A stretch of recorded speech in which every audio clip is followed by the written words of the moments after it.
De las primeras actividades que pudimos tener en el semestre fue de la significancia, el sentido y la significación. Hoy comenzaremos con el sentido. Nos menciona que cualquier cosa, objeto, que tiene un sentido puede ser de naturaleza o psicológica, y esto provoca en una mínima materia que produzca un sentido identificable, y es ahí donde ésta está sometida a lo que le llamaremos la intencionalidad, ya que es el mismo sentido que se produce.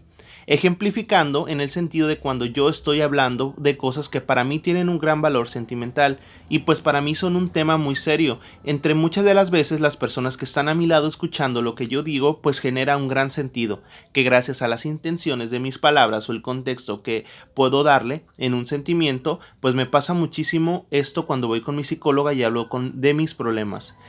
Ahora cabe mencionar de lo que nos habla la significación, y es que es un producto organizado por el análisis. En esta se llevan varios pasos hasta su comprensión, como la segmentación de lo expresado, la conmutación del contenido, hasta su entendimiento.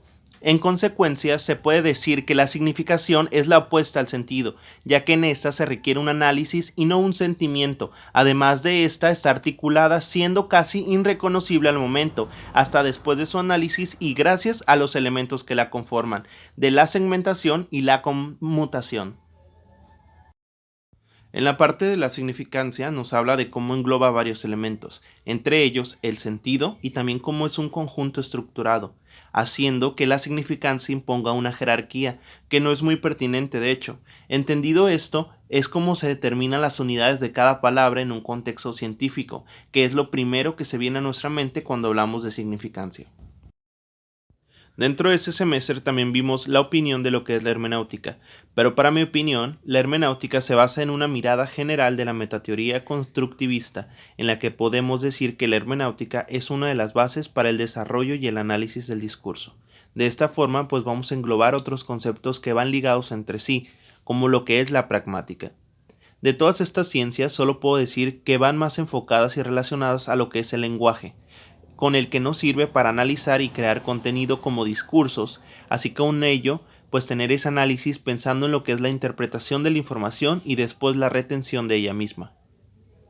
Ahora con dos conceptos de lo que es la hermenéutica. En el primer concepto, pues es el arte de interpretar correctamente los textos en el sentido clásico.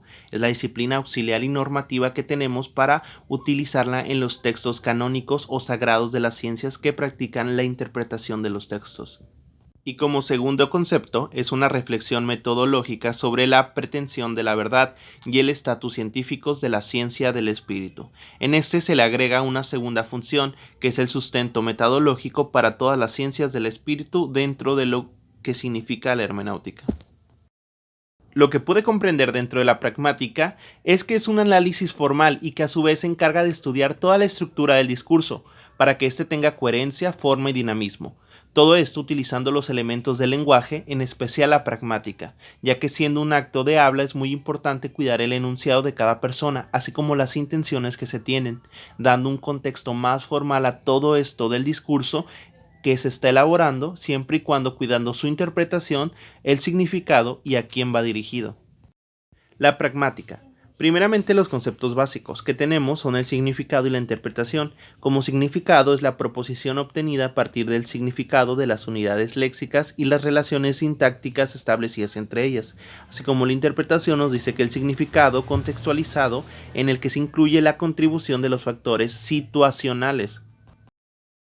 Y en el concepto de enunciado, lo que debe de cumplir es que sea una unidad comunicativa, la realización lingüística concreta de un hablante concreto en una situación concreta. En ese caso podemos dar como ejemplo, en esta habitación hace frío. ¿Qué frío hace? Y qué frío, ya que se entiende de diferentes formas gracias a estos tres conceptos. También tenemos otro ejemplo que es el no, no quiero café, a decir no quiero o decir completamente no. También en el semestre realizamos un video de storytelling, en donde hicimos una tipo confesión frente a la cámara, en donde hablamos sobre cualquier tema de interés. En mi caso yo elegí el tema de la ser fuertes o ser capaces. Esto me ayudó muchísimo a saber profundizar en los discursos que yo dé, además de desplazarme y desplayarme acerca de cualquier tema que yo pueda hablar. No importa si es delicado o serio o un poco más extrovertido el tema. La verdad me ayudó muchísimo a comprender lo que es la pragmática para darme a entender con mis significados, ya que algunos tenían una coherencia diferente y eran connotativos.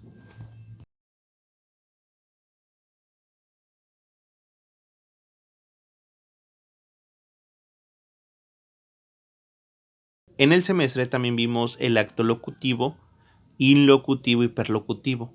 Del primero puedo decir que el acto locutivo es el acto de decir algo y a su vez sea una acción de emitir e interpretar un mensaje que sea interpretable.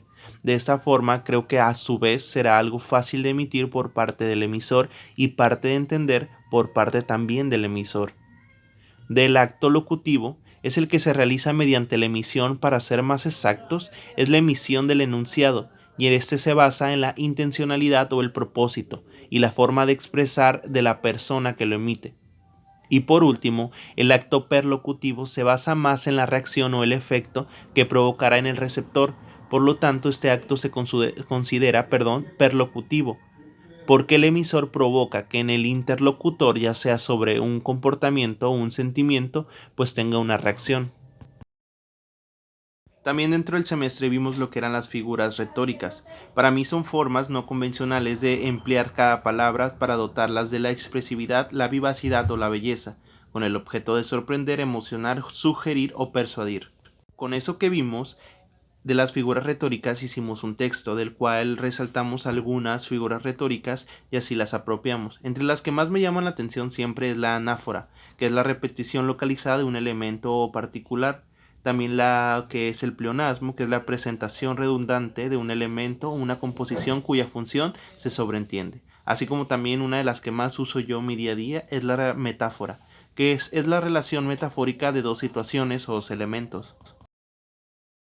Y bueno, eso fue algo de lo que se vio en todo ese semestre. No fue todo completo, pero es gran parte de lo que se vio y de lo que pude trabajar con el profe Arnoldo Ibarra. Mi nombre es Gildardo Valenzuela y fue un gusto.